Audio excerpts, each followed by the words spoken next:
On to the subject of immigration, because of course this is something that's very sensitive. A lot of people very wary of talking about it, but of course immigration has made a huge change to this country and it's accelerating, which means that everybody who is living in this country at the moment, wherever they've come from, are also now being put under increased pressure. But let's have a look at this Channel 4 report on what was happening in Wales a few days ago.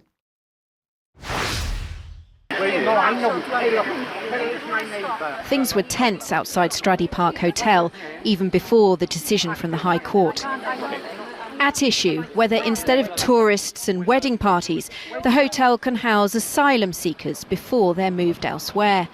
The county council argued the owners and contractor had changed the use of the hotel without planning permission. They argued the distinction between a hotel and a hostel is so fine there's been no breach of the rules. The judge has just rejected Carmarthenshire County Council's application for an injunction. He says he'll give his reasons on Monday. People here believe that asylum seekers will start to arrive within the next few weeks, if not days. We've got no problem. If you moved immigrants into the house next to me, I'd welcome them open-armed. But to put a huge concentration, practically doubling the population of a village, especially when you consider security, their workers, they're all going to be here. You're going to be doubling the village. We just can't take it. They've sacrificed the UK government 95 jobs. The hotel was doing well. The government are meant to look after us. How are they doing this to us? It's disgusting. So I feel very sorry for these people because they know something is badly wrong. I'm sure they're very nice. I'm sure they don't have a problem with other people from around the world, but they simply do not understand what is happening in their community. And of course, they're not supposed to understand. And let's remind ourselves that it was Tony Blair's regime that really opened the door to mass immigration and accelerated it together with dispersion so that people living in the country already would not realise what was happening. Well, there's more deception on its way. This little tweet was put out, Home Office breaking the illegal migration bill has passed Parliament and will become law. People coming to the UK illegally will have no right to stay and will be returned to their own country or a safe third country. They will be prevented from misusing modern slavery protections. So I'm going to suggest to the UK at large, this is a SOP. It's a cloak of immigration action. People will be led to believe something is happening, but meanwhile, underneath the numbers will continue to come into the country. Now, UK Column did discuss immigration in quite some detail way back in 2018. You can freeze this screen, start your journey top left. What have we got? Encouraged immigration. We've then got the introduction of the race hate laws. We've got local authorities helping to drive the immigration agenda. We've got the dispersal policy so that people can't see the overall numbers. There's chaos in immigration and border controls. The public are lied to as the government advances the agenda without really telling the public what it's all about. We encourage refugee and asylum status. We introduce Racial and Religious Hatred Act 2006 to suppress debate and free speech, and anybody, of course, who would stand up and warn about what's happening. We introduce the concept in the public mind of anything to do with Muslim Islam is a terrorist label. That was another twist of our minds. Prosecute and promote Asian child abuse cases. And then we're going to use the maxim state intervention to target, harass and prosecute, any reasonable dissent over immigration policy. So overall, they're going to rub us raw.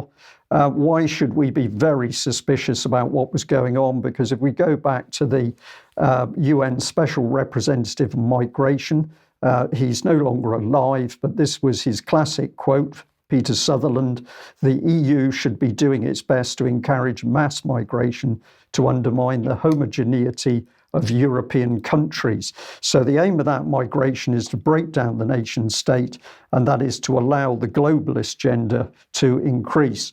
Now, can we trust our own state and institutions? I'm going to suggest not. Going back to 2019 here, where Bishop Peter Ball ended up being jailed for sexual offences. He subsequently died. But even this report from The Guardian had to admit that the church put its own reputation above the needs of abuse victims, and essentially they covered up, including by failing to give the police all the letters they received from other victims. So those letters were never given to the police.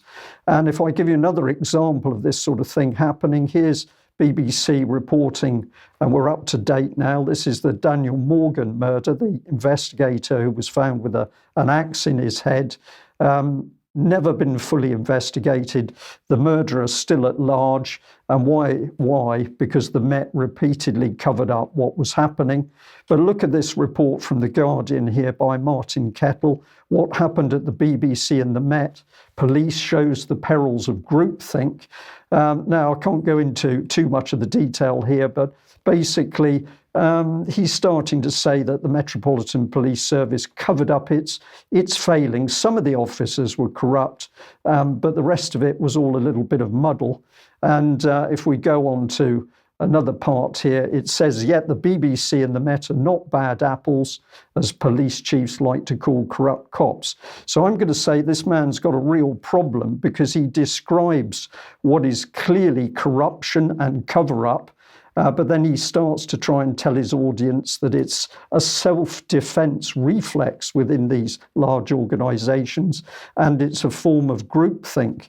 And if he wants to go down that line, then thank you to the viewer who sent me this. It's from Military Strategy magazine, The Strategy of the Mind, Maoism and the Culture War in the West. Some very interesting conclusions, if you don't want to go through the full article. But have a look at this particular quote. Perceptions of the exterior world can be reordered by changing one's subjective cognition. And this technique may be found in a number of contemporary social science texts in Western academic literature. So Maoism in Western academic literature. And if we go on to a little bit more of that conclusion, is talking about Maoism in the Western setting. And here's another quote. The uncurated, the uncontrolled mind is a barrier to social transformation and needs to be sanitized of all impurities. And as I read through this article, of course, the key question is not asked is, how did this Maoist policy get into the Western written doctrine?